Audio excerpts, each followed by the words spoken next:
And we're live. Modern Hoops Podcast. My bad. Boy. You had so many minutes to call. And it's right during the intro, you start coughing. And we're live. Modern Hoops Podcast. Show the freshest opinions and views on the world's most beautiful game. I am your host, Greg. I'm here with the homies Brian, TK, Leak. And welcome to the 27th episode. How we feeling, boys? Yeah, I'm feeling good, man. Basketball for me now is officially in full swing. NBA's in full swing. Yep. High school basketball playoffs for me are in full swing. And AAU tryouts for me next week. I am locked in. And we walking up on March. You know what that means for college basketball. Oh, yeah. So we in... No Tar Heels this year. So we in good spirits on everything with hoops. TK, how we feeling, bro? I'm just glad that I'm in a space where it's just basketball constantly. Yeah. You know, the All-Star break is always fun, but not having the NBA for a couple of days always hits like all of us hoop fans in a little different way. And with the college basketball season being what it has been this year, lackluster to say the least, I'm just glad that we're in the full race for the playoff swing. Yeah. Leak? Same based off of what T said and what Brian said. I'm getting ready for the AAU swing myself. Coming up March through what's going to be July for the most part. But like T said, college basketball hasn't been the hottest from a team standpoint. I mean, I think even Baylor today, the number one team, just lost to Kansas. Yep. So, I mean, it's been a revolving door for who's top dog in college. But I think the tournament is going to be still exciting for the fact that every game is a game 7. True. So it's just basketball every night. So I'm happy. Man, good feeling. Shout out to our boy Dunkman Keith. Let's get going. Like y'all mentioned, we're back. All-Star weekend has passed. We did not get to react to the actual All-Star game. But how do y'all feel about the changes that took place? The additions to the fourth quarter and making each quarter pretty much its own separate game. The energy from the players, the competitiveness. How do y'all feel about how that went down? I mean, I think it was phenomenal. I think they mapped it out well. I think Chris Paul deserves, a lot of credit in being the, president of the Players Association. He had his whole hand in that, introducing the format. Actually, my only negative thing I'm going to say is what everybody else is going to say. It shouldn't end like that on free throws. And I understand, if it's their ball and they're going to get clean looks, there's going to be a lot of fouls consecutively. I say the first foul, you take it off on the side. The second foul, then they shoot. So I feel like every closing possession, they are allowed one foul. You know what I mean? Mm-hmm. But then if you foul twice on a possession, then you're sending them to the line. Yeah. Just because it would just be more exciting to end on a game winner on the floor. Right. I thought it, like you mentioned, that's one thing that definitely was kind of like, okay, well, kind of anticlimactic in a sense. But in terms of the energy, in terms of what I saw from all the players out there, man, I love the atmosphere. I loved it. I thought a part of it was trying to honor Kobe, but I think a part of it was each quarter, a charity is getting something out of it. It's incentivized out of that. So I loved that. I thought it was really, really good. And only thing was I was kind of shocked as who was on the court, why wasn't Luka in? Well, the All-Star game is still more like a gentleman's club. Just because you're an All-Star starter, but this is your first All-Star, you're not closing it out for us. This is more so a veteran thing. That's why Chris Paul ended the game with them. You know what I mean? But Chris Paul was hot going into that last stretch as well too. So it's a coaching decision as well. But at the end of the day, if it's somebody's 11th All-Star game versus your first, I know who's going to be out on the court. It's just the way the league's going to treat, it's the rookie All-Stars. The younger stars. Guess, Brian? I'm going to kind of go against the grain here. I didn't have a problem with it ending on a free throw. I think it was anticlimactic because of who was at the free throw line. It was Anthony Davis. If it had been LeBron James at the free throw line with a chance to win it, I think the moment would have been held a little bit more gravitas. But since it was Anthony Davis, got fouled on not even a shooting play, I think that made it anticlimactic. But overall, the game I thought was fantastic. It was phenomenal just seeing those guys finally kind of go at each other to a certain extent. I think having every quarter be an individual quarter definitely added a little bit to it because if you won your quarter, you got you a little bit of money for charity. So I enjoyed the game thoroughly. Seeing Chris Paul get up like he had bouncing his legs one more time was great. Yeah, you were right. I went back and we talked about It was Chris. like that was him. That was Yeah, Chris. he caught And the I was oop. like, oh, Yeah, that's he caught the oop. snap. Like, Called the oop, like just seeing guys really go at it for me is always great. Like I said, anytime you get to see these top tier athletes really give their energy, it's always a pleasure to watch. So I enjoyed it thoroughly. It was definitely bittersweet because we have, I think, the stars that were out would have really made this game interesting. Ooh. Like, I guarantee I will almost put bread right now. Whatever team KD's on in that All-Star game wins it.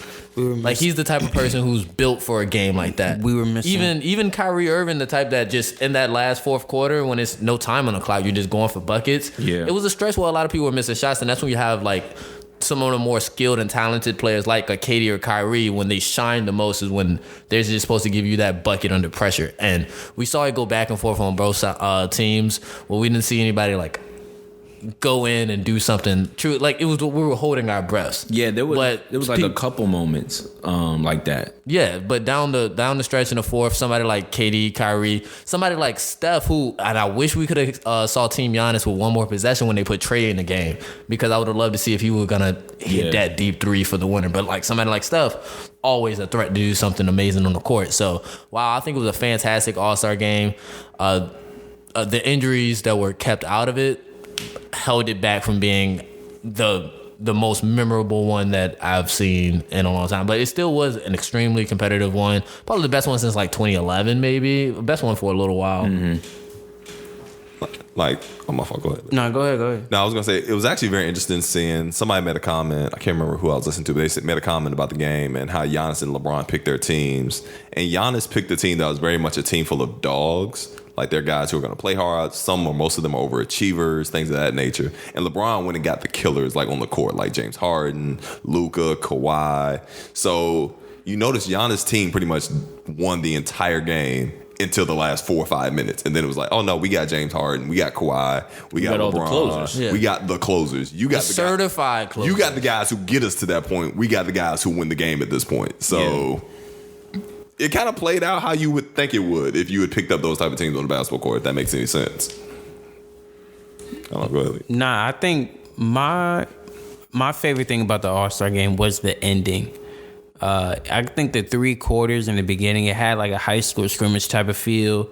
You're gonna play, you're gonna reset the clock. But I think the ending, they started it in the TBT. That's like the $1 million tournament. Mm-hmm. But I think that kind of made a competitive standpoint where it became a pickup game at that point. And I think that was the main like review everybody was saying was this was the greatest pickup game in like the world. Yeah.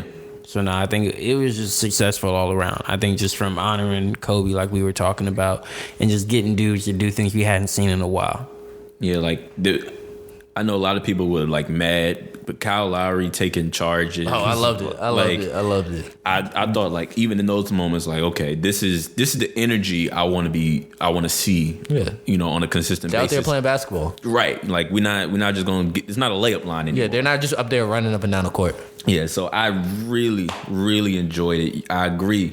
Because having guys like Steph, having guys like KD, Yeah, Clay, there's a lot of all-stars that were out this year guys because of present, injuries. Dame, guys Clay. that I said Clay, like my fault. yeah. Steph, Clay, KD, Kyrie. It's a whole lot of. It's when you miss like 6 guys, Yeah. like that could have essentially changed the tide of that game if you put them on either side. So next year we're gonna have a major snub pod. I don't think it's gonna We be always major. have a major snub pod. I don't think it's gonna Nah, be major. but I think Because who gets bounced? Like Chris isn't going next year. Okay, so but then we don't know how guys are gonna play though. Yeah, dudes aren't gonna make it, but how many guys are gonna say they at least have a case for it? You feel me? I mean, that's the case every year. Yeah, but your case has to just be better than the next man's. Like this year, it was like Brad Bill was playing like the best 2 guards. So who would y'all say is certified all-stars that weren't in this one? KD, Kyrie, Steph. So Everybody we named. I think Clay might be the one who gets slighted out. If anything, but he's still Clay Thompson. yeah, Clay might get slighted out if anything. Okay. Because Dame is certified. You know, he would have been in this one, but he got Does hurt. Clay, if the Warriors are clicking like you say they're gonna be, He makes the All-Star team. does he take? I was about to say, does he take a guy like Bi's spot? Yeah, Easy. for sure. Because Clay making the All-Star team, he's probably still putting up Easily. somewhere around I see where you're going with this. Because if New Orleans is really good next year, and it looks like they will be with Zion, Brandon's averaging 25, Zion averaging 22, 23, 24. That's 2 All-Stars. But if Golden State are the 1 or 2 seed, I mean, Golden State's 1 or 2. Yeah, you got. My point is, it ain't B.I. spot he's taking. oh, okay. Somebody. That's my point. Somebody. I'm not saying coming Clay off won't be that. there. I'm just saying I don't think B.I.'s a spot taking it that one. But it was if somebody's gonna get slided out. it was Like a good B.I. All-Star game though. 25,005. But I wouldn't be surprised if it is B.I. spot next year. If the Warriors are clicking to that degree at that time, which I don't think they're gonna start off just like running the table on people, but I think they're gonna be A starting lot off of in like people the top. been talking cash about these guys. I've been the one talking cash about them. I think they're probably gonna finish by the All-Star break. They're probably gonna be towards like the 5-4 seed. They might be able to creep up. I don't think they're gonna be a 1 or 2 seed next year going into the playoffs. But I think when they're in the playoffs is when they're just. I think by that time is when not they just betting- have the cylinders rolling. All I'm saying is I'm not betting against that. I gotta them see. to be I a gotta 1 or 2 figure. seed. Yeah. I gotta figure out I'm how not they, betting against that. I gotta figure out how they shape out the rest of that roster. But their top 7 next year is solid. Oh yeah, for sure. One thing that I didn't mention, do you think that this same energy going into this All-Star game could come back next year? It's not going to be can the this be a recurring exact thing? same because clearly this was an inaugural one. It was the one Yeah. right post Right Kobe after. Bryant's death. Yeah. It was a whole lot of energy going there. It can still be as competitive because one, like I said, it's a whole lot of guys who sat there on the couch and watched it and was like, wow, I wish I was a part of this year. Right. So when they are going to be a part of it, they're going to renew the energy, but it's not going to be the exact same, and I don't expect it to be. But it's still going to have an atmosphere of competitiveness, especially if it shape out where if they do the voting again, for all we know, next year it could be LeBron and Giannis picking again. Most likely. Yeah. Most likely. And then it's just like, wow. Like If the not rematch. LeBron, it could be AD and Giannis. One or the other. It's going to be, yeah. Luka. Luka, yeah. That's actually. not far fetched. But I think they're going to, LeBron's going to do Luka it more and year. Giannis picking teams. 2 foreign players. Oh my Having to pick gosh. American players for the All-Star game. That'd be something. But yeah, so shout out to everyone who participated in the All-Star game. Shout out to Chris Paul for his suggestions that kind of changed the landscape. Like everyone mentioned, the competition. I just want to see the competition again. That made that game everything to me. Like I was just like, yo, this is perfect. Can we up it another 14 points or something? Just because I really enjoyed the energy. And there was like, we mentioned like there were moments where they couldn't score. James Harden did like a really crazy thing, but it wasn't crazy to him because he was under the rim and he got the ball. He could have won the game, I think. But he kicked it out to the 3 just because like he's habitual. Exactly. Like It's in his genes. He's the Rockets. Like he had the ball and he was like, He's like, D'Antoni's voice just clicked in his head. like I'm not supposed the to. 3. 3 is more than 2. 3 is more than do 2. that. 3 is more than 2. I thought that was funny. And this is why they don't go far in the playoffs. Dang. I thought that was hilarious. LeBron kind of taking over, Giannis kind of not being able to get his shot off late. They started walling him up. But this is what I said about Giannis too. You give me 5 All-Stars, I can wall Giannis up too. So Like it's just Giannis' ability to hoop in a half court. Like he has stuff that he needs to work on this game. yeah. You know what I'm saying? Superstar, going to be potentially going to be the best player in the league in a year or two. Like his trajectory is crazy, but he's not polished to where it's I mean, dominant. we can agree on that. all the Yeah. time. Yeah. So Yeah. if he gets But if it it takes in the 5 half court- All-Stars to slow you down, I But think it you're doesn't take in a 5 good All-Stars. direction. We started with the Raptors last year when they had It took bodies it took 2 defensive players of the year and a leader in I'm shot just saying, block. you can have the Sixers on Christmas. Like, it's times where people We'll give see. Giannis problems because he can't operate in the half court how a lot of these superstars can. Yeah. So in turn, I thought that was interesting. The last few moments because the fourth actually lasted, and I was listening to the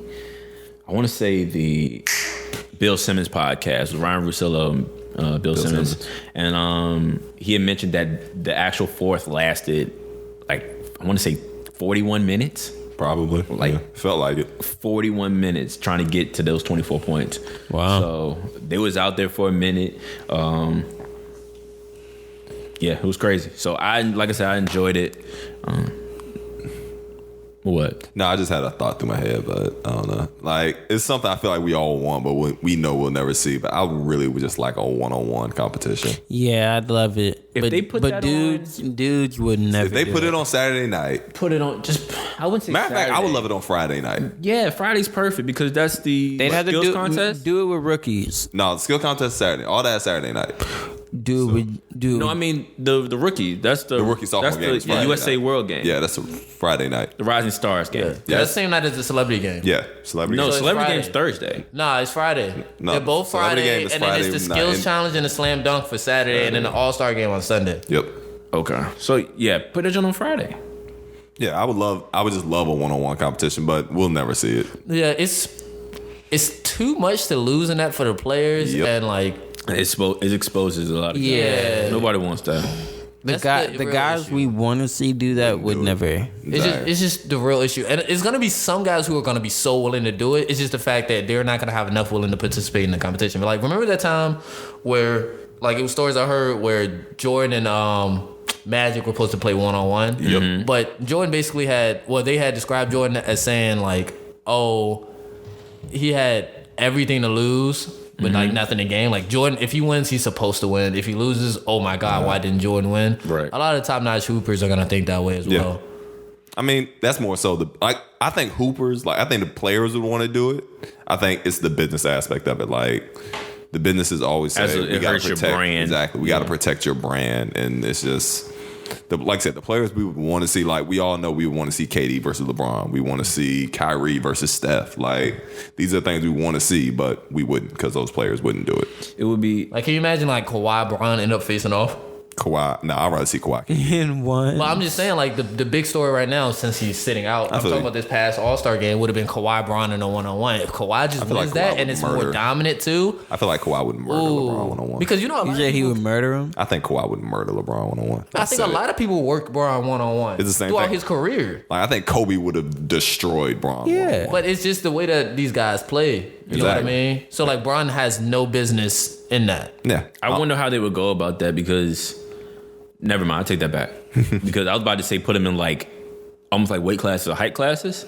Nah. And Kyrie's not going for that. Nah, Kyrie wants all the smoke. Exactly. Yeah, He doesn't what care. Kyrie, anybody Steph, of any- Just game. give They're Kyrie not the going ball for first. none of He that. doesn't care He'll how go. cool he He'll are. go at Giannis. He'll Yeah. go at Yeah, Giannis. he's- Yeah, they're not going for none of that. Whoever he wants. All the he smoke. asks is just that he gets the ball first. That's it. That's it.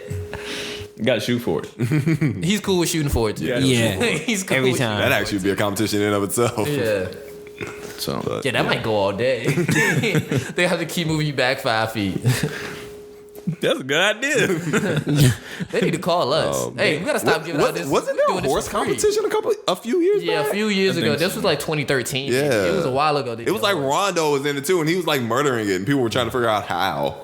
It was like Rondo was literally just hitting shots from all over the place, and nobody could figure out how this was happening. Hey man, you give somebody open court, shit, just shoot it. Yeah, you give any- forget these guys are pros. Like Give any NBA player an open court, it's like, yo, Yeah, they don't they're miss. different. they're godly. They're I different. tell people all the time, like you know Rob Of course. me and Rob playing 2K. Oh, and I was in the conversation you was with in you. you were there? Yes. Okay. And swears up and down, like, oh man, the right professional player I could give work to, or I could cause problems for. And I'm like, shut up. There's Like, no professional player you're gonna work.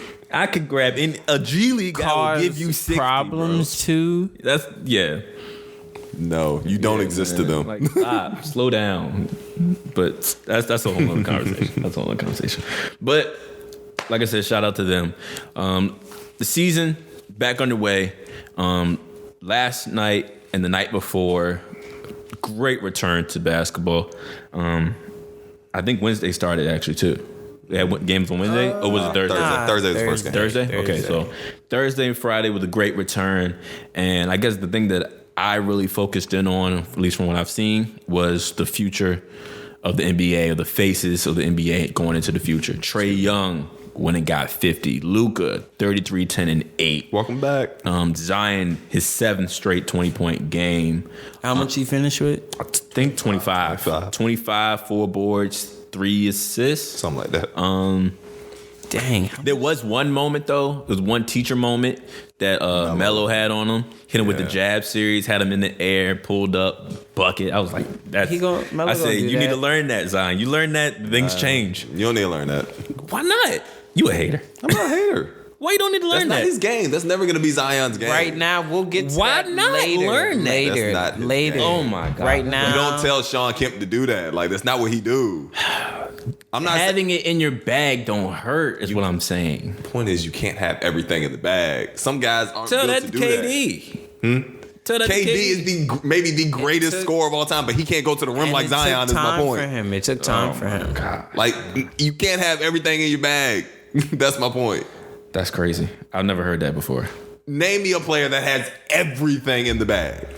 Jordan. Kobe. No, Jordan did not have everything in the bag. What he was did never he a great have? three-point shooter. Kobe. Was never a great Bro, three-point shooter. percentage-wise, he became a better No, one, he's but never he had it in the the one bag. good Jordan three-point didn't have shooter. everything in the The one bag. good He three-point was shooting not year he had, they moved the great. three-point line forward. He was never a great three-point shooter. Bro, he wasn't great. No, but We're arguing if Jordan had it. everything in the bag. But That's he what we're had arguing it though. right now. No, he was not. If Jordan Jordan had Curry, you but master bro, your craft is my point. You master your craft. I've never heard someone say. you said Jordan doesn't have everything. I mean, Jordan's the greatest of all time. He didn't have is. everything in the Well, bag. I've never What? heard someone say, "Oh, don't try to put everything in your bag." I mean, I'm not saying don't try, but he doesn't need to be like Melo with is my point. I'm not saying he needs to be like Melo and he needs to look like Melo. Just pick But up you some more can't- stuff in your bag. That's Yeah, all I'm just pick up some saying, more stuff in bro. your That's bag. all I'm All right. saying. Well, Oh, it's blasphemous. Don't put that there. Don't shoot middies. Don't learn a jab step and pull it from 18 feet. Dunk God it, dunk forbid, it, dunk bro. it, dunk Just it. dunk the ball. do what your best at, man. He's gonna kill his knees. We Don't- talk about his knees all don't the grow. time. Oh my gosh. What do y'all think of the young stars, man? What was your favorite moment of the young stars? 50. Y'all know I'm really hype about 50 balls. Like, whenever we come in here, I always talk about who dropped 50 from last year. Jamal Crawford, you deserve to still be in the league. Like, you had 50 last year. Dog, come on, dog. A couple years ago, Isaiah dropping 50 in the play. Man, dog, whatever. But Trae Young... Defense, schmefense. You said he was rated number one in.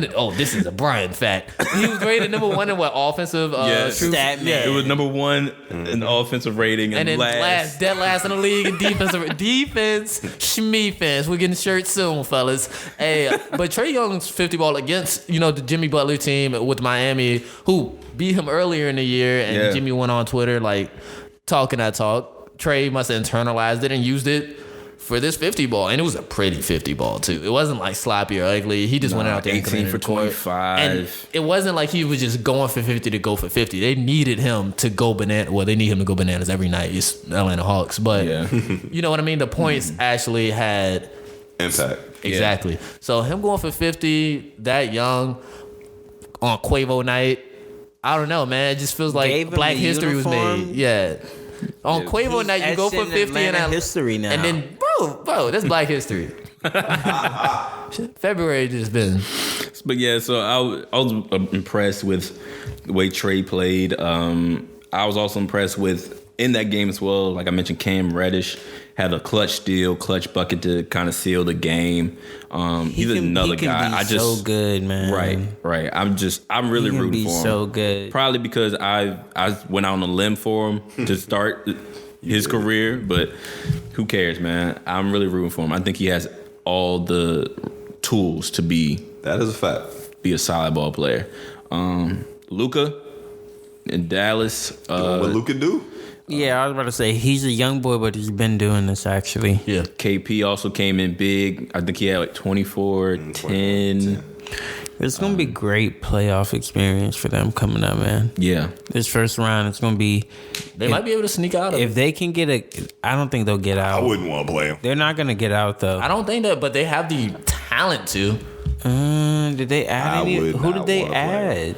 Because who went down? Powell? So yeah, Powell went down. And then they picked up Willie Cauley. Willie Cauley-Stein. So right now, Dallas would, if the playoffs will break right now, which is probably won't end this way, but they're gonna end up either playing Denver or the Clippers. They're not getting out of either. They'll make the Denver series interesting. I think both series get interesting. They could beat Denver. Nah, I think the Clips are gonna probably get them out the way in 5. Yeah. But Denver, they could could beat go Denver. 6 and 7 with Denver. They could beat Denver. Yeah. They could beat They could. I'm telling you what I know. But you know, I'm telling you, bro. They could beat Denver. Denver has and been I'm a a real Denver. sexy regular Denver team. was right there at a Western Conference Finals last year, though. But we also have to remember they are not like the other teams. They're not full of vets. This is a young team led. You know, they're led by they're led by Nikola Jokic, two rounds in the definitely playoffs. has the potential The to year go hot prior, and they cold. missed Jamal it Murray by is a game. dog, but that cancels out because Luka's a dog. If KP gets hot, Jokic can't stand outside with him. It's a battle of two different styles, though. It really is. That's what I'm saying. It can go 6 or 7. I wouldn't be surprised. That's a toss-up series. I think Denver is deeper. Yeah, for sure. Yes, For sure. And I think in the end of the day, players win. Coaching can win in the NCAA tournament. At the end of the day, it's a 7-game series. you're right. Players can win. You're right. Players win. Who do you rather have, Luka or Jokic? Who's winning the game for you? One player to one player, yes. Of course, we know Luka, but if we're talking teams, though, like Brian, when you had said to me on Twitter the other day about like he had Kawhi has always had great teams. Ironically, when he wins, like yeah, he has. But name me a guy that has won a ring with a bad team. That's not what I said, but okay. But no, But is Dallas a bad team? No, but Denver has a better team is what I'm saying. If you go back and watch a lot of series, you can just look back and be like, dang, like, this guy was the best dude on the floor, but he also had a better supporting cast with him. I agree with that. I think Denver has that. I'm not saying that Denver isn't the better team. I think Luka is the best player on the floor in that series. Y'all have said it before. Y'all have said it to me and Brian before. You have the best player on the floor, you got a chance. Yeah, you have a chance. Luka is the best player on the floor. So Denver does have a chance.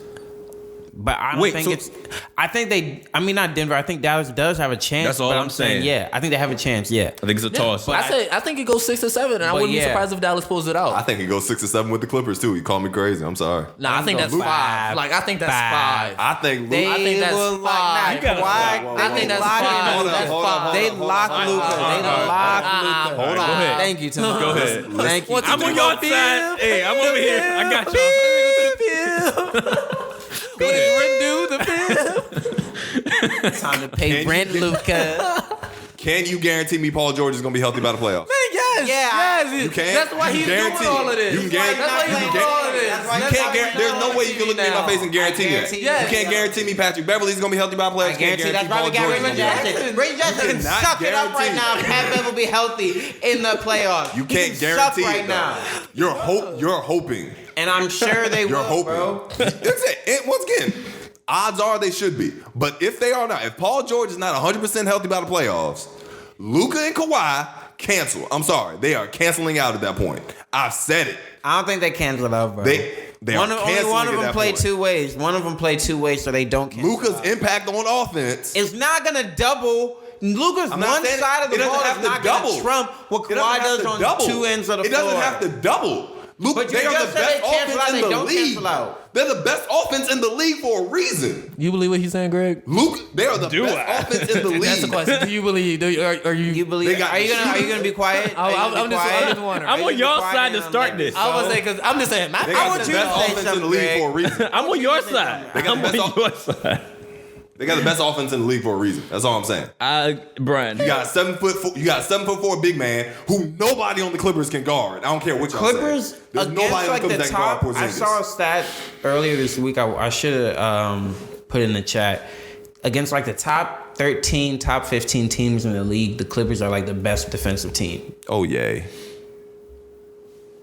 So I'm saying like it would be that would cancel out if anything. That's a very good stat. It is. Why, It's a very good stat. Why you yay it then? Why you just shoot it down? He's like, yeah, that's cute. That's a very good stat. Like what do you want me to say? We've known the Clippers are going to be a great defensive team all season. But you're yelling about the Dallas Like, Mavericks Dallas offense. offense, so you have to acknowledge Yes, that. my point is Dallas is the best offensive team in the league for a reason, and they can attack the Clippers where they are weakest. Luka gets to the rim. I don't care who you put on. You can put Kawhi, Paul George. But have you seen the 2 games they played? So you haven't watched the 2 games they played? He gets locked. He gets locked both times. So what would I got faith in Luka. Maybe I'm crazy. I just got that much faith in Luka. Like I think Luka is a bucket He's on gonna go anybody. from getting lock these two. He's still a young boy. He's a young boy. Facts. Still a young boy. My point is Luka's not going to be scared of the moment. Luka's not going to be scared of the moment. Who is guarding Porzingis? Please tell me. It don't really matter. How does that not matter? Zubac, yes, but that's not still going to win. That's not going to win in the series. I didn't say they were going to win. I said they go 6. And they lose. All right, as long as you acknowledge they lose. I didn't say they're going to win. I said they go 6. Cool. That's all I said. I think 5. I never said they were going to win the series. Oh, man, he's fast. That's a 5-game series. That's 5. Like I said, the way Dallas shoots the ball, all they got to do is get hot twice. They shoot the most threes in the league for a reason. That's a 5-game series. Kawhi, we talk about all the time. Kawhi in the playoffs is a different type of machine, and you telling me all he has to do is pretty much slow down Luka, and that offense slows down with it. But like the last 2 times they've played like direct matchups, Dallas offense, small offense like that. Yeah, it definitely it's been nothing. It slows down. He's been getting a lot. So we'll keep an eye on that for sure in terms of where everybody ranks out. Because the Clippers are, I think, a half game out from the 2 spot right now, or maybe 1 game is a half game. Like we talked about before, all they got to do is be top 2, top 3, 2 or 3, top 3, 2 or 3. That way you can link up and have 7 games in LA for the conference finals. Yeah. Tatum and Brown for Boston. They're gonna be so good, man. The Bucket Bros. They went and got 25 plus 25. I can't remember. I think Tatum had 28. I think Brown had 25. Against Minnesota. How far? Kemba didn't play. How far got strapped? When? Yeah, the first game for sure. He had 36 the next game. Just look at the first game. You got to average it out. Look at the first game. So it can be done. Like, you're not gonna say over a series. Yes, you just got to see in the 2 games. I think I'm sure they're gonna play. He needs 2 games. I'm sure they're gonna play one more time. All right. But yeah, look at that first game. They played. But what were we talking about? Tatum and Brown, Boston, 25 plus apiece. No Kemba. Of course, it was just Minnesota. It's only Minnesota. But hey, I said it last pod, man. Starting next year, I'm holding D-Lo and Cat accountable. we're not talking about them. We're talking about Boston. But I was just saying because he was like, it's just Minnesota. I was like, nah. But Cat didn't play. Yeah. As far as Boston, though, man, like I was telling Tamon, it's a perfect fit. I think Kemba, Tatum, Jalen. Like I just think those three guys are gonna mesh very well. I think those two young dudes, I think they respect Kemba enough. I think Kemba respects them enough in their trajectory, and that's why they're getting the product that they're getting on the floor. Yeah. I think they all know, like, everybody's going to get their moment at a certain point in time because it's 82 games, you know. But 82 games, possibly another 16. No, it's not possibly. I mean, they're going to play at least bare minimum 4 or 7 because, I mean, I think where do we see them ending up, like, if you had to pick? Round-wise. We've talked about the East the entire time. We know there's 6 teams that have a legitimate shot to walk out of there. Where Boston lands, I would say somewhere in the top 2 or 3. Yeah, they're third right now, 2 games behind Toronto. So they make the second round for sure. That's not. You can't say that. I think that's been the thing for us the entire time. We really can't guarantee who do you think who advances. Do we have any lock? Who plays the 8th seed? Round? I mean, whoever's Milwaukee. So Milwaukee's the only lock for the second round. I think Milwaukee and whoever ends up with the 2 seed. I think Toronto is the lock. So Toronto will probably whoever get that. Whoever gets the 2 seed is going to end up playing Brooklyn. So whoever got the 1 and 2 is the lock. Those 4, 5, 3, 6 matchups are going to be insane. I would love for Brooklyn to hold down that 7th seed without with Kyrie. Brooklyn's going to hold it down, but Kyrie's not playing, only so they have no chance. Else is going to catch him. There's no chance that anybody catches him. But I think one of the things in terms of bring up all these young guys, and of course the old heads and the vets played. Chris Paul's been doing his thing. 29 last night. 29. He's leading the league in clutch points this season. But in terms of the young guys, the young stars, I'm not necessarily concerned with what happens when LeBron, Kawhi, KD decide they're hanging it up. I know we're far removed from Kawhi being out of the league, and I think that's 6, maybe 7 years down the line. KD, I don't think he's but maybe 4 or 5 years from even thinking about retirement. Steph the same, but looking at what we have in these young guys, the Trays, the Devin Bookers, The league's in good hands. the league's in great hands, man. Great hands. Even the younger talent, even though college basketball as a whole is down, but there are some young guys. And then even after this draft, the 2020 high school year, it's pretty got some special talented dudes. So Yeah. just going for a year, basketball is going to be good. Jalen Green comes to the league. Yeah. Moving on, Lakers. Lakers waived Boogie. Picked up Markieff Morris. They said they couldn't have the other one. We'll get the. Okay, I'm gonna tell you why this is sick. I'm gonna tell you why this is so sick. It's sick to you? It's so sick. It's Wow. so sick. All right, and mind you, I understand it's business. Blah blah blah. You heard blah, about Boogie? Yeah. Honestly, even though he wasn't gonna play all year, probably not even the playoffs for us. Like, it was just like the sentiment. I don't think we needed Keith. Like, Yeah, we did. I don't think we needed Keith, dog. Yeah, we did. I think we would have been fine without him. I think we could have still accomplished the goal without him. This is a night after All the Smoke podcast releases, and Boogie is saying he would vote for Braun for president. Somebody said They're a tight knit family and community to do everything together. Like, it was.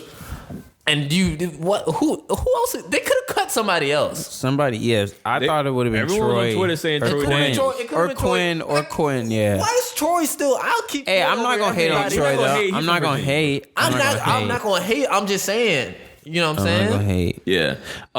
Somebody on Twitter violated. They said is All the Smoke sponsored by Vlad TV. Wow. That's a good one. That's funny, but looking at it, I would say y'all wouldn't need Markieff Morris if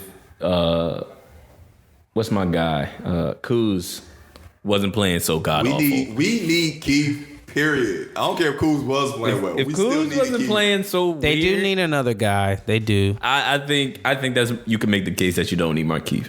But I think he's a good pickup. And I think Boogie's still in the locker room. Boogie's still around the facility. Yeah, he's probably gonna be back on the team next year. Yeah, I think there was some type of agreement they came to that he'll be back.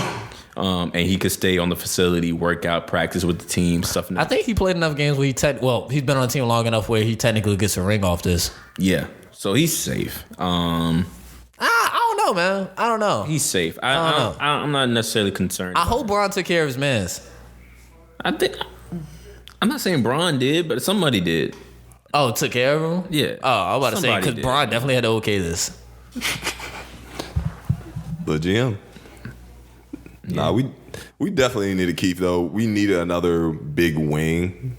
Like I said, I felt like that was one of our biggest weaknesses.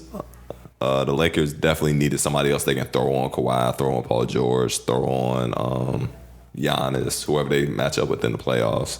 So I'm sorry, Kyle Kuzma hasn't been getting it done for whatever reason. Was never really a good defender to begin with. Oh, yeah, atrocious defender. You talking about who? Kyle Kuzma. Couldn't, yeah. So we needed a guy who could, like I said, be that guy. So I think They were it gives talking us about something. Mo Harkless getting bought out. He's another one. I actually would have loved the Mo Harkless pickup. I'm not that high on Keith. Yeah. I don't know why. He's not necessarily as good a shooter as Marcus. Shooting 39% this year from three. Nah, he can hoop. I'm just not that high on Keith. But in terms of, I think the better defender. He's better in the post. Does he help them beat the Clippers? Yeah, I think do. so. I think so. And I would love He's the to type have of him, pickup just we didn't needed wanna- to beat the Clippers. Yeah. Like, I don't know if he helped us beat anybody else but the Clippers. He add some toughness to the team. I would love, and Ooh, they're just gonna be guarding each other, the Morris brothers. I would love. Do you think they like to see switch one of them get jerseys knocked one out. night? One just hoops. Marcus hoops for the Lakers one night, and Keith hoops for the. Because I heard the story, they used to actually switch and take each other tests for them. So like if Keith had took a test one day, he would go and take That it is again actually for really Marcus. smart. And I think Marcus said Keith was better in math and he was better in like history. So they would like take each other's. That's actually smooth. They real ones for that. But they have like identical tattoos. Yeah. Like it's downright creepy how grown these men are. They took that identical twin swing and ran with it. Yeah, they probably got the same fits in the closet. Might as well.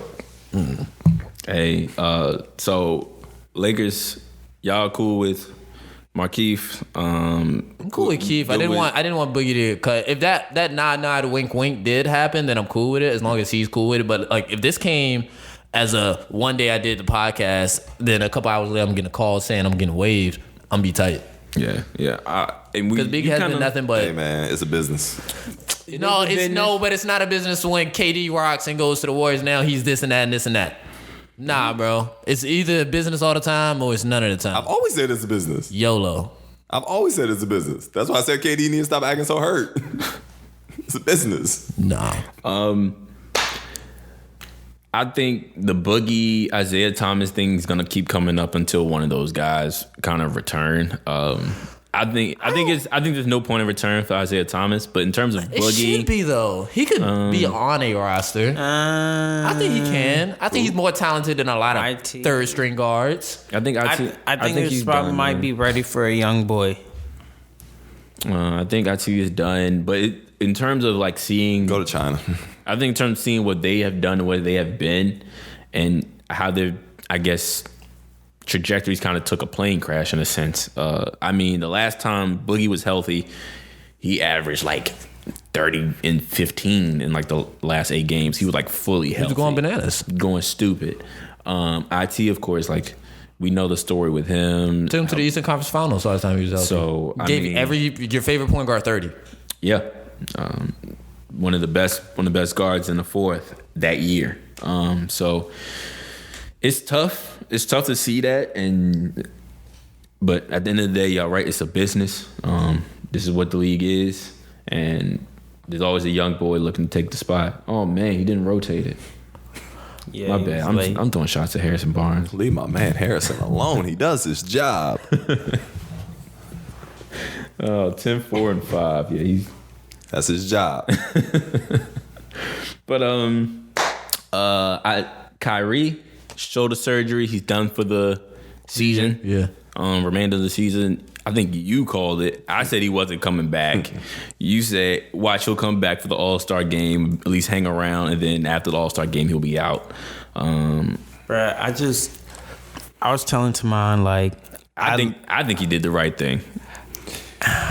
My God. And here's why. And maybe we don't agree on this part. So I'm glad we gotta. You hate on Kawhi Leonard, but then you're cool with what Kyrie's doing. I'm gonna tell you why. I'm not saying I'm cool with it, but I'm telling you why he did it. I'm cool with it. He did it because he knows if he went to the playoffs and got exposed in the playoffs by himself, after D-Lo pretty much did the same thing. What is it would have been a bad look. Oh, I don't agree with that. See, I know you wouldn't. Yeah. I don't think Kyrie believes he would ever get exposed. I don't think Kyrie believes he would. But I also think he knew it was a lose-lose situation if he went to the playoffs. I don't think he would have got exposed. I think he would have personally hooped out. They would have lost. They might have even gotten gentlemen swept. They might get a game. They're still pretty talented. So you're just as comparable as Russell. Do you think they could have beat Toronto? Yeah, I was say that. Heck no. Yeah, I was say that's tough. They're facing a tough Toronto team. It's not like you losing to like a young Donovan Mitchell, which was still a tough team. All I'm saying is, but Russ's team was definitely the constant. At the beginning of the season, it was, can he take them and pass what D'Angelo Russell took him? And he couldn't. That was the yelling of league. I said he didn't have to. I feel like that it wasn't just league. That was everybody. That was all of us. That was everybody. That was the media. That was. I feel like that is somewhat of the barometer, bruh. Only person that wasn't saying it was you. And that's cool. You be that guy. You love Kyrie. Yes, I'll be the guy that's right. I'm cool but the with questions are still out on him. And he said, I'm not going to answer them right now. I'm going to sit down next to my best friend. And I'm going to wait till we're both healthy. And then I'm going to come back. And that's the thing. I think that's what happened. I was like, I get it. I would love to see him throw on the backpack and try to take the season as far as possibly can. Everybody in mind because the most this season is going to go is second round. He left this Cleveland team to be the man. He's hurt right now. He's been hurt the entire season. I was saying this in this regard. Let's say he tries to throw on that backpack. Yep. And he gets hurt like a significant injury where now it's affecting time next year. You know what everybody's going to say? Why was he playing when they know they weren't going to win the chip? It's like a lose-lose situation. Like, personally, as a hooper, like, I would love to see him be the hooper that he is and go out there and put on the backpack. He pops something because he's mad injury prone, or he breaks something. Now we're looking at it like you should have low managed. And I'm not gonna say like he was playing with a losing hand from the beginning of this season. And he was still hooping. He had 250 balls and he played what, 15 games? 20? Mm-hmm. They were 8-12 in the Yeah, they were 8-12. Yeah. That's not good. In a 20-game sample, And a 20 Kyrie, game stretch, so you played wasn't 20 good. games with an entirely new team, an entirely new roster. That's and you not go 8 good. for 12. That team was talented. It wasn't. All I'm saying was he protected himself. That's what I think it not think only he did. physically but also for the media. He protected himself. I don't think he cares about the media. He don't. I don't know. He doesn't you gotta care, stop. bro. I don't think You gotta he cares. stop. He doesn't. He really doesn't. Look how But he he talks to them. does. Look how he talks to them. I think he And that proves our point. I think he doesn't want to deal with the media. I think he just doesn't care about them. I think it looks like he cares because he doesn't care that much. So that he it looks seems- like he you know, cares. like the He sounds person- like he cares, but he doesn't care. So you know, like that person Acts who like he cares. a lot of people say like you know how people try hard not to look like they're trying hard. Mm-hmm. I think you're getting that vibe from Kyrie. I think he doesn't care. Like he's not like he's attempting not to care. I think he genuinely doesn't care. If a camera or a microphone was never put out in front of his face again, he'd be cool with it. Okay, Brian. Crazy theory. Yep. Brooklyn told him to take the season off. It's on the fact of they don't want him in the locker room without KD. Okay, I think that's dumb. I don't think it's I think dumb. that's stupid. That would be one of the greatest acts of reverse psychology. Look, Kyrie, we know you don't want to play. We're gonna tell you not to play. That's so crazy. It just might work. In all retrospect, I'm sorry. I don't think they want Kyrie without KD already. You know, now they're just making Spencer just the hottest trade target hit come the summertime. You get Yep. to boost, like I said, whether they you want to make- keep him or not, you get to said, boost yeah, his he's trade gonna be a high value. trade. If they make how many Spencer's about to be the hottest. Ooh, You get to boost his trade value, whether you want to keep him or not. trade him for Drew. No, I don't think they take that deal. I don't think New Orleans would take that deal. It doesn't make sense. I don't know. I just want to Drew's see way Drew better. free. But then I don't want to see Kyrie come back because Kyrie's going to come back like he did before, I feel like, and just say, F y'all, my shot. and this goes to my dim point. in that light. And this goes to my point. Brooklyn, the reason KD and Kyrie said they wanted to come to Brooklyn is because they had this amazing culture and everybody was having fun. It was all fun and it was all fun and games. Mm-hmm. Kyrie plays and it seems a lot less fun in the locker room. You calling out teammates. You doing all this other stuff. But he's saying it's cool. He was saying that it's cool. The media is just throwing stuff. The gaslighting, but You can say what you want. You talk about we don't need certain players in the locker room. I don't care what you say. That was him tripping. You rubbing people a few wrong that's ways. offensive. It's a little offensive, bruh. So, like I said, they say, you know what? We aren't winning this year anyway. Yeah. Kyrie is kind of being Kyrie in the locker room. Mm-hmm. We built this team with the idea of having KD and Kyrie in mind. Kyrie, man, we know your shoulder hurt, man. Go ahead, just stay at home, get yourself right. When Take the KD walks surgery. in, you walk in. My guy will go at it again. Call this your wash. I'm just saying. Wouldn't be a crazy idea.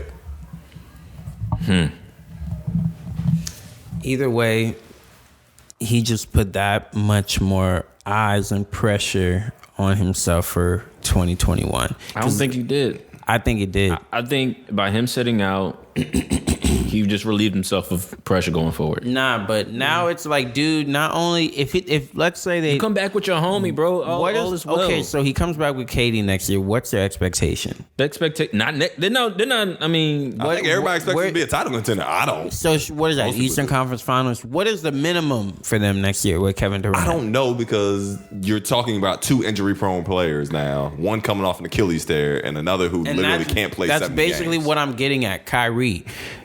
If we got to talk about that's next year will be the 5 years since his greatest act, which was the 2016 Finals. Mm-hmm. But now it's like, bro, since then you had 2017 a good Finals performance. Y'all just lost. Mm-hmm. 2018 you make this great exit to Boston. You hoop, then you get hurt. Yep. Following year was last year. That debacle. You look bad as a teammate. This year, we are seeing it unfold right now. We'll give you an incomplete. It's a 9. That's being like nice. even in college, like it's okay if you get one withdrawal if the rest of your grades are good. Now we're talking about next year. Like Kyrie, you have to get an A next year, bro.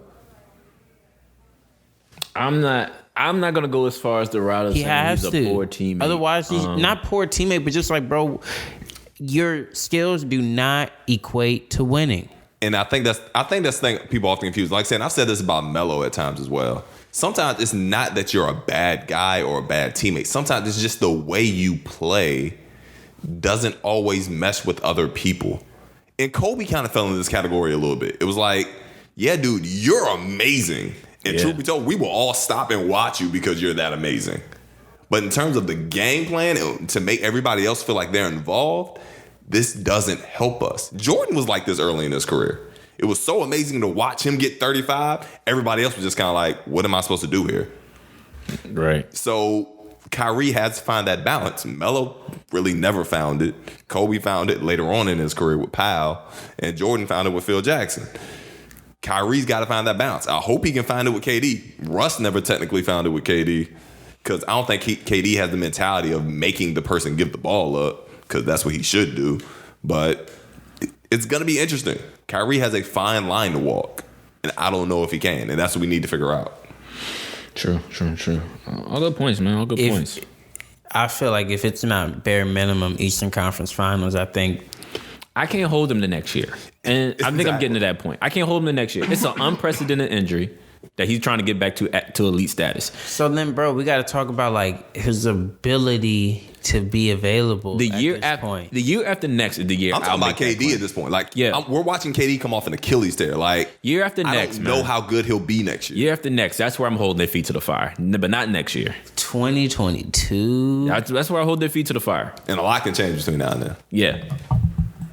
But it's really like I know everybody's like saying well, as soon as KD comes back, they're a championship contender. And granted, in theory, if you were telling me KD was coming back 100% healthy, I would agree. If KD comes back I've 100% never seen somebody healthy come back next 100% season, healthy from an Achilles injury. if he comes back 100% Never healthy seen next it. season, and I want him to, but if he does that, They're title contender. I don't even know what. I have no words for that team at that point. I was like, all right, they might be a 1 seed. Yeah, like they should be if KD's 100% healthy. But you can't guarantee that with him right now, and that's my thing. And once again, I don't have that much faith in Kyrie to say even if KD's at 80%, Kyrie gets you to the title, I don't know if he'll play enough. and that's your other issue. At that point, if they know they got a shot, they'll pull the Clippers. They'll just get ready for the playoffs. Yep. So, Kings trying to hold on. They won't. I know. And so another thing you brought to my attention, I wasn't going to bash on today. I was going to take a break off killing Cleveland. But John Beilein and the Cavaliers have parted ways. I just like to say fired. I think he stepped down. Whatever. Removed of duties, whatever you want to You're being call let go. You're part of an outplacement. You're going in a different direction. Take your pick. We have more. it. But I mean, they're looking out. I think everybody involved knows something they're not telling to the public for the fact they're keeping him within the org Right. to work. Right. I think he's probably going to do a lot in terms of the scouting, in terms of what college guys to take a look into. Yeah. Something to that effect. Maybe player development consultancy, but he's not going to be around the players anymore. He that relationship is They don't dead want gone, him bro. around. He doesn't want to be around. It's bad. But those dudes in Cleveland are wrong, though. Like, all jokes aside, Beilein is a great basketball mind.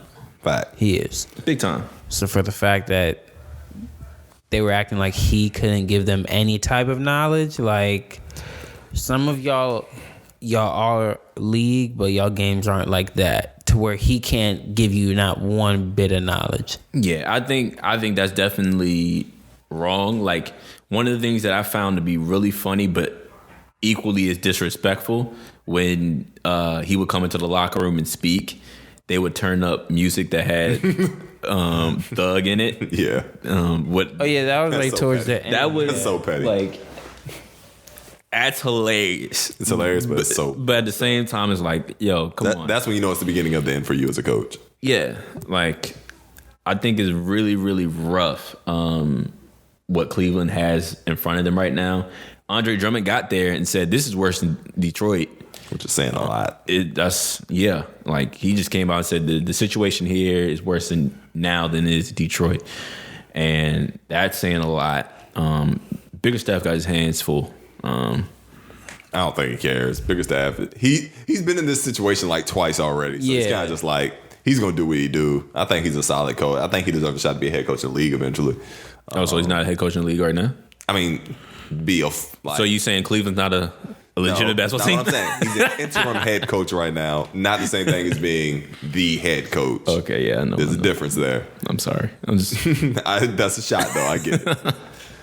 Like, I think where Beilein really messed up though, and this, like I said, anytime you have a situation like this, there is fault on both sides. Mm-hmm. I think where Beilein messed up, and this is where Cleveland did him no favors, and I feel like they did this to David Blatt as well. You brought him in to coach a certain type of team. Now, I don't know what team Cleveland envisioned, but they should have went in one of two directions. You should either went full young team and just revamp the roster, restart, get rid of all your veterans and go from there, and let Beilein be this tyrannical college basketball coach and let him just set his own culture. Young players wouldn't have had no clue what was going on because they'd never been in the NBA before, and they're just going to take it as it comes. Or you ship out all the young guys, you ship out your draft pick, and you say, we're going to try to be a competitive playoff team. Wouldn't have been smart either, but at least you would have had veterans who would have been more willing to listen to an older coach. And maybe he probably could have mellowed out a little bit, especially if he had strong assistants who had showed him, like, hey, this is how the NBA locker room is supposed to run. Yeah. And he could have just been an X's and O's guy. Either one could have worked out, I think, better than what they did. They went down the middle, which never works. You got veterans like Kevin Love and Andre Drummond and Tristan Thompson who are making hundreds of millions of dollars, who have been at the mountaintop, know how this is supposed to work. And then you got young guys who have no clue, but they're following these guys' examples. Mm-hmm. Wet behind the ears. Don't know what's going on. Yeah. And Beilein has to somehow figure out a way to say, I got to keep Colin Sexton and Darius Garland happy. But Kevin Love is over here getting $120 million. He is not with it. But now people are talking like K Love is not the trade option he once was.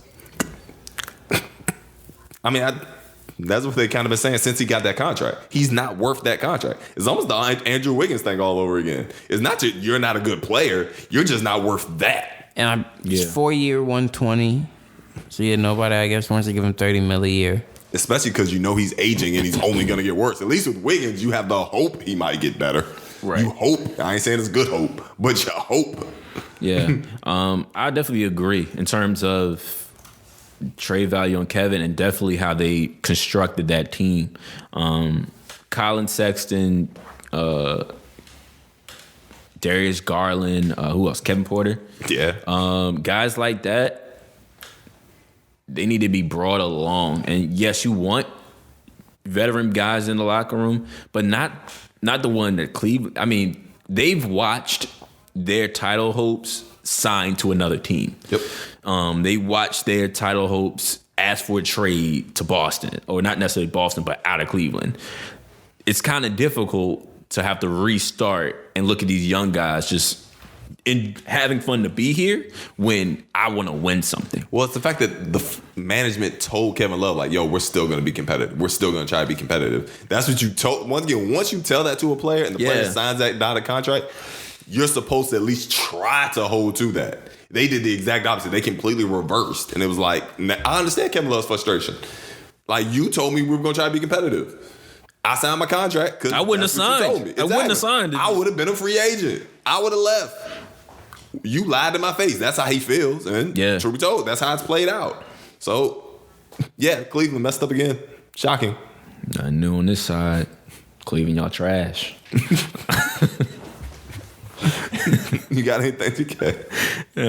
No, I'm not gonna be here and trash an entire city with you guys.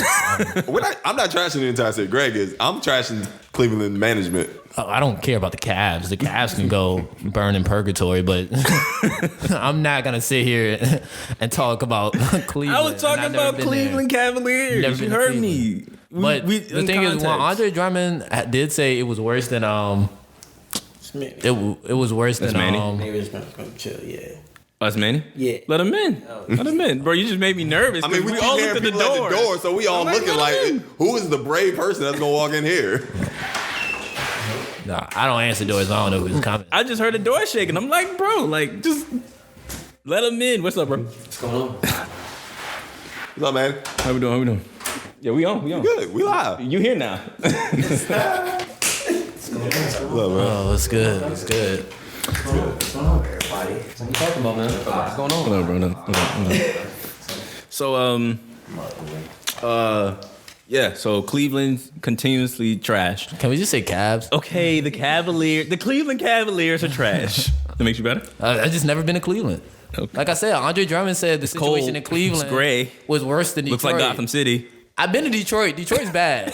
So for him to say that the situation in Cleveland was worse than Detroit, Yeah. Just pick a direction, Cleveland. That's all we have. Honestly. Pick a direction. Honestly. What else? What else I got on here?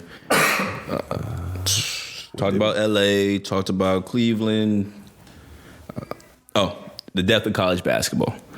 So I read this. I hope it dies. I read this article. Hey, can you at least wait for me to get in the game first? Hey, look, that's your career route. Sheesh. We've heard and we've talked about college basketball quite a few times on different occasions about them needing to pay players, about the mistreatment of James Wiseman. He actually spoke up recently last week talking about how it was unfair the way they handled that situation with him. I'm sorry, Reggie Jackson just turned it over, bruh. You wanted him. You wanted him. We told you Reggie's a negative on every team. You wanted him. What is he, 2 for 12? Somebody check the box score. I got you. You know, right? This is my favorite part, bro. Right? This is my favorite part. Getting the bash on guys I told you about, Leak. I was looking for this bracelet.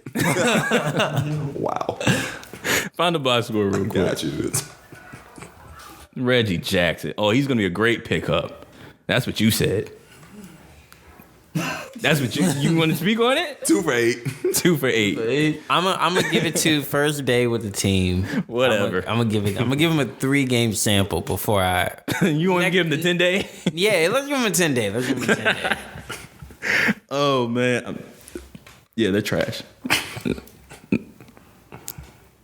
Reggie's not gonna play at all in the playoffs. Oh, at all. He's gonna see 2 minutes, maybe. I think in the first round. I think That they means know he's that. gonna sulk from the bench and hurt the chemistry. I love it. I don't think they would listen to him if he was soaking.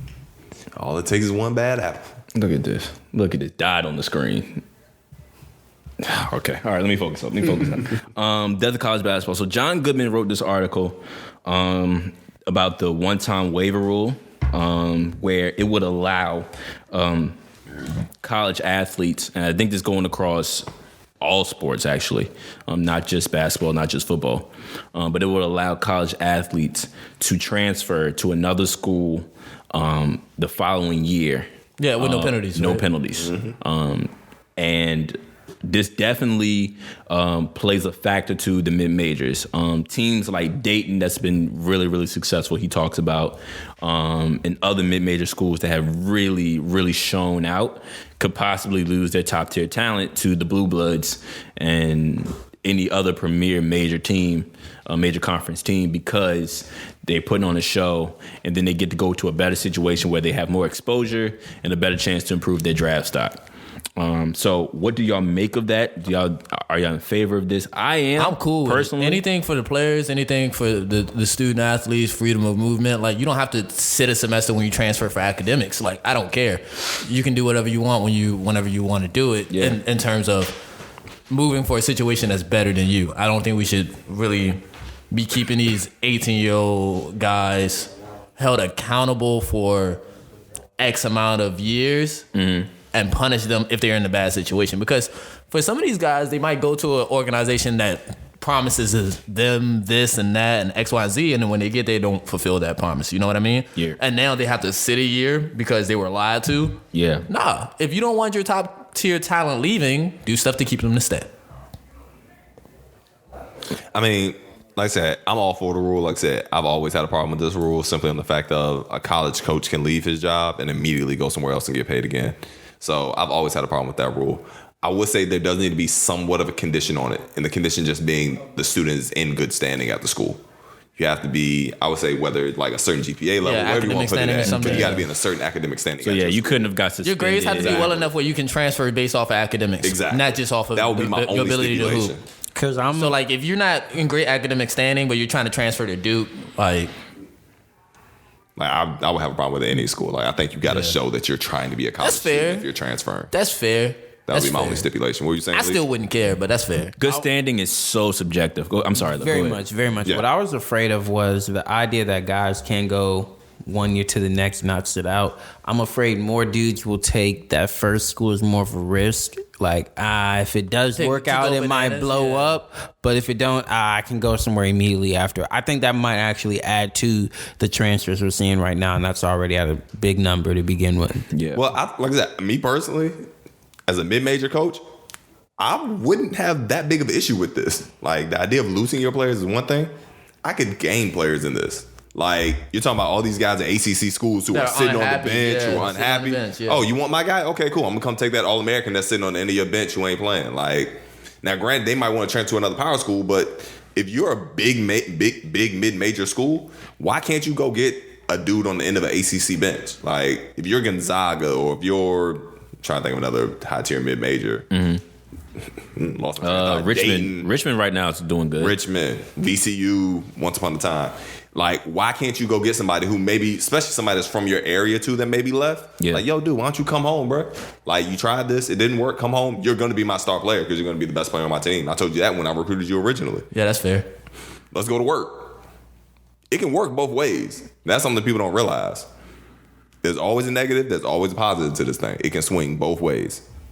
Okay, so yeah, I definitely don't have an issue with the rule. I think like TK said, anything that helps players get to the next level, whatever level that is. Anything that swings the balance into the player's favor, I'm all for it. And a lot of people, and in the article also talks about how Goodman kind of explains that, yes, this can be very, very detrimental to mid-majors because that's a big risk you're taking. I know for a fact I got this 20-10 guy, and he's solid, and he's going to get taken away from me.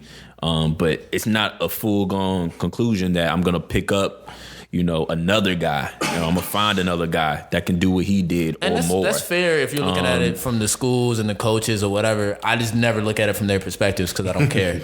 I mean, on some real, like, I understand. Do whatever. I understand your sentiment. Yeah. I'm just speaking. I'm just giving you the full scope here. For competitiveness and for everything in basketball, that would make sense to try to keep it as competitive as possible, I guess. But as far as individuality and when it comes to the players, like, this is definitely beneficial. But I can definitely see that, understand that sentiment. There's an understanding here. There's only a certain amount of scholarships at each school. If you pick up somebody, you got to drop somebody. This swings both ways. A coach has no problem telling a kid he knows he's not going to play. You might as well transfer because they're not going to play. See it all the time. They have no problem doing that. So, and once again, but I mean, that's where the question becomes: all right, is he making a move to another mid-major? Are you taking a step down to a mid-major, or are you just taking a step to the left or the right? Or now I'm just gonna go, instead of playing at UNC, I'm gonna go play for Ohio State. Okay, so I'm playing somebody from Ohio State has to switch. Like, any way you drop it, players on every team have to shift. If you leave UNC, case in point, player I used to play with in high school, Mike Benajay, went to Duke, got over-recruited because Austin Rivers came there. Left Duke, went to Syracuse. Somebody on Syracuse roster lost a scholarship, had to go somewhere. It always shifts some way. There's only a certain amount of scholarships each team has. So if you got 12 scholarships, you only got 12 people. That's your 12 players. So if you pick up a transfer, somebody got to leave. So I don't care how you shape it. Mid-majors, you might lose originally. You may lose the best player on your team for whatever reason. He wants to go somewhere else. He wants to get on a super team, whatever the case may be. You have the opportunity to replace him. You have the opportunity to replace him with somebody. Yes, you have the opportunity, but the opportunity is slimmer. We're not taking the person was already locked on your team. I understand that. True, but you're missing the fact that what if you just had guys graduate? Like, That's just worry any years ago. I'm a major that had guys graduate, and now I'm just picking up a whole new team from other D1s. That goes into the fact of the mid majors too. Like they are still getting the short end of the stick. Walking college coaching. And so I mean, true. But at the same time, it's like, all right, I can understand their frustrations a little bit. Do I care? I'm more closer to what Tamana's saying. I'm here for the players. I'm here for the student athletes. But it still is a disadvantage nonetheless. I don't know. Maybe I'm just the type of guy. I look at everything as a positive. Like, say, I look at myself in that situation. I'm like, oh, okay, y'all want my guy? Like, I'm gonna start making calls to every single player sitting on the end of an ACC, SEC bench. I'm gonna get one of those guys to come back. Like, that's just how I view it. We'll see for sure. Because, like you said, the rule is being proposed. It hasn't been accepted yet. But It looks like, at least from what I've heard, it looks like they're going to lean towards allowing this to be the case. And we'll see how these mid majors shake out in terms of going forward. Anything else? Did I miss anything? No. Any standouts? I think we hit most of them. Kyrie became the vice president of NBA Player Association. Big time. But I guess the people that y'all said everybody has a problem with voted for it, but whatever. What are you talking about? Exactly. I've heard that he was a bad teammate. He's unlikable. Blah blah blah. This is coming from y'all since we've been doing this. I didn't say it was unlikable. All I said we can run the early pods back. I don't bring up stuff that I'm not sure about. I didn't say it was unlikable. I said he has a tendency to rub people the wrong way. And I said he says things to the media. Now, the media doesn't like him, and he don't like the media. We had an argument about when he was on the Celtics, how his teammates didn't like him and blah, blah, blah. Oh, they said that? That's not me. Nobody has ever come out and said that, though. And that's what I'm saying. There's no recording. They said it without saying it. We're going to hype up Kemba as his great teammate and how much better it is than last year. Who's missing, Tamon? He's their vice president. He's their vice president. He seems like a likable guy to me. He's a very intelligent guy. Shout out to Kyrie for being the vice president of the Players Association. I just want to know who voted. His peers. Just the peers. Which peers is my question. Enough of them to win. Yeah, I mean. The ones that people respect. I honestly don't think it's a bad move. I think it's definitely you have to kind of start shifting who that guy's going to be. Chris Paul is coming up to the end of it. Mm-hmm. And I don't think Kyrie's going to go that far to take over presidency. Why not? I mean, that's why you become vice president, not? I mean, Pau was vice president for a minute. Who? Pau Gasol. He was? Yeah. That's whose spot Kyrie just took. Oh, shoot. That's what I'm saying. Derek Fisher. Yeah, Derek Fisher was up there for... No, was he president or vice president? I think he was vice president. I think he was president at 1.2. Was he? I think so. But like I said, that doesn't automatically mean you may know the presidency, but right now it means that you have the respect and adoration of your peers to a certain degree. I mean, you have to make some level of decisions. You have to have some type of voice. Yeah, definitely. And that's one thing I don't want ever to be misconstrued about our criticism to Kyrie. No one says he's a dumb guy. Like no one thinks he's dumb. No one thinks he's not intelligent. He got into Duke, and yeah, he can hoop, and he's a very great hooper. But you still have to have some level of intelligence to be on campus. You know they're hooping. They don't care about these grades and D1 level. I don't think he's a dumb guy at all, and the fact that he got that, shout out to him, and best of luck in that role. Go make everybody get a bag, or even bigger bag. I want $400 million contracts. I want the joint that look like baseball. We could have a whole conversation about baseball. I want these hoopers to get that baseball, brother. Oh man! Anything else? I think we covered everything. Right, it's go time now, basketball, man. I'm ready. Big time. Another week closer to the playoffs.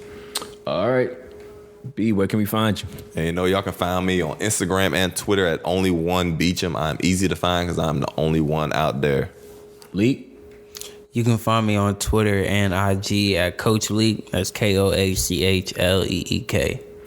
You can find the pod on Twitter at Greggy Chillin, on Instagram at OneGreggy. You can find the pod on Instagram at Hoops Minor Pod, on Twitter at A Minor and Hoops. Shout out to our boy Dunkman Keith. You can follow him on Twitter and Instagram. I believe he still has a Vine. He's also on Black Pine still. That Vine account is still out there. Yeah. TK. You can find me on Instagram and Twitter at King Comment to Mine. I am not conceited. King is literally my last name. Please stop asking me. Also, since we were talking about college, I'm gonna give a big shout out to all the plagiarizers and cheaters and however you got your degree or however you got into college. Shout out to Derrick Rose. I wouldn't have took that SAT either if I was you. Everybody who finessed their way through this education system that has been finessing us, big shout out to you. All the coaches, whoever faked the transcript for a player, big shout out to you. Everybody who ever everybody who's ever cheated at NCAA in any kind of way, big shout out to you. Please shout. They're jokes. They're all jokes. Please. They're all jokes, man. Are his and his alone. Oh man. That's what happens when you give me 30 seconds to talk. Oh man. Shout out to everyone who watches the pod. Whether you listen to it in your car riding up and down the street. Big shout out T.Y. Big shout out the T.Y. legend. Yo. Oh man. Tell T.Y. I need more bass. Hey. Nah, definitely big shout out to T.Y. On some of our clips, you're gonna hear some productions and sounds, some musical artistry. We got blessed with a box from our good friend Terry. Yep. Corner 3 specialist. Big time. From Richmond Community High School. Amazing music producer. I don't have to list off his accomplishments and his. Y'all go look him up. Look up the work he's done, man. You already know what. Yeah, like Dirty Bands came from Dirty Work. Hey, big shout out to T.Y. Oh man, yeah. Big shout out to Terry. As like I said, anyone who listens to the pod in your car, anyone who watches on YouTube while you're washing the dishes, while you're folding your clothes, while you're talking to your son about his game and on Saturday and he missed 2 free throws. I remember that, bud. Don't miss 2 free throws to clutch ever again, bro. Yep, because we talk about you on this pod. We better than that. Shout out to everyone. Please like, subscribe, share. We appreciate all the love. If you haven't left a comment yet, I said it once. There's something wrong with you. Comment on the page, man. We love to talk the game. Hit us up on all of our socials. We don't mind. We legit do this all day long. All day long, we are talking about some game, some moment. So we appreciate that. Like I always say, eat, sleep, breathe the game. We love you. We out. Goodbye, boys. Goodbye. At the end, you turned into the funky flex. Okay. I gotta get them all out. Oh, what happened? Okay, here. I missed it.